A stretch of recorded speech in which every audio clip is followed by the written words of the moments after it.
Hello. I've had several questions regarding how to calculate with large sets of data if we don't have a TID3 or don't want to calculate it by hand. I'd like to take this time to show you how to use StatCrunch and hopefully Excel here at the end.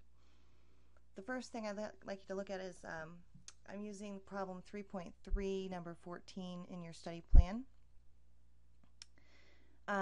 This deals with taxing out or times for takeoff. You're taxing out times, and so as you see here, there's a large number of data sets here, or a large number of data, and I don't really want to particularly calculate the standard deviation or variance by hand. To do that, using StatCrunch, I'm going to come over here and use this little box to the right of my numbers, and as you see, as I mouse over it, it says click to copy table. When I click on it, you'll see I have several options here. I'm going to open in StatCrunch, so I will click that. It opens StatCrunch for me, and now you see that our data is in the column, so it's ready to do some calculating. On the left-hand side here, you'll see StatCrunch, Applets, Edit, Data, Stat, Graph, and Help. We're primarily going to be using the Stat function here. When I hit Stat, you'll see there's various calculations I can click. We're going to start with Summary Stats, and since my data is all in a column, I'm going to select Columns. In order to calculate the summary stats, I'm going to click the column that I'm going to use, so I've selected that column. I'm not going to worry about where it's going or what it's grouped by. This information on the right is showing me the information that is going to show up in my table when I'm done. I'm going to leave everything there for now. I can select individually items that I want, so if I just want certain items, I can do that. I can also have some percentiles if I want to select percentiles and other statistics. I'm going to select Compute, and it opens up a new window with my stat summary in it. So it has my column variable, variable 1. Shows me that I have 48 numbers. There's my mean. My variance is 144.76 approximately. The standard deviation is 12.03 approximately. Then the standard error, which we haven't really dealt with. I've got my median of 32.5, a range of 39. My minimum was 10, the maximum number was 49, and I have two quartiles here listed. So now I have my calculations instantly for me with very little effort, and I can come over to my stat page. Oops, hang on. Move things over so we can see everything. The first piece of information was asking for the range. I think I can do that. There we go. So my range was it 39? I think that's what that was. The range, yep, 39.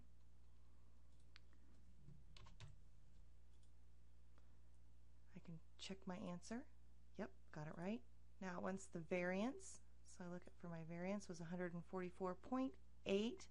I need to round up there because I'm going to round to one decimal place. So rounding one decimal place, 144.8. Very good. My standard deviation, if I look here, my standard deviation is right here on the table, 12.03. That's a 3, so I'm not going to round up, so it'll be 12.0. Since I need to round one decimal place, I'm going to type in 12.0. Check my answer. Great job. So that wasn't too hard to do using my StatCrunch. Now, if we go over to our data selection again, and this time I want to copy my table. I'm going to copy it over to Excel. So I need to open my Excel. Here's my spreadsheet. I'm going to right click and paste. So there's my data set. Now I want to find the variance. So I'm going to type in equal VAR. You'll see stuff types in below here, so it kind of shows you what you can pick from. Be careful because there's several different types of variance, but we actually want the one here down here at the bottom. If you look at what is highlighted here, it says this function is available for compatibility with Excel 2007, estimates variance based on the sample, ignores logical values and text in the sample. All right, so that sounds like that's what we want. Now, before I finish, I need to open parentheses, and I need to include the number of data sets. So there's it wants me to list my data values. So I can highlight, I clicked on 1A there. Now I have my mouse held down. I click the button down. I'm highlighting the information I need. Then I stopped clicking the mouse. And you'll see here it typed in my A1 all the way down to A48. You can type that in if you want. You just separate the two column numbers with a colon. Close parentheses and press enter, and there's my variance. 144.76, or approximately 0.7, which that was what we had for our variance.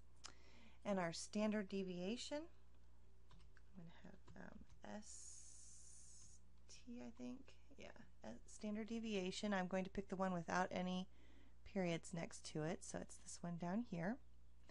Estimates the standard deviation. Okay, so that's the one I want.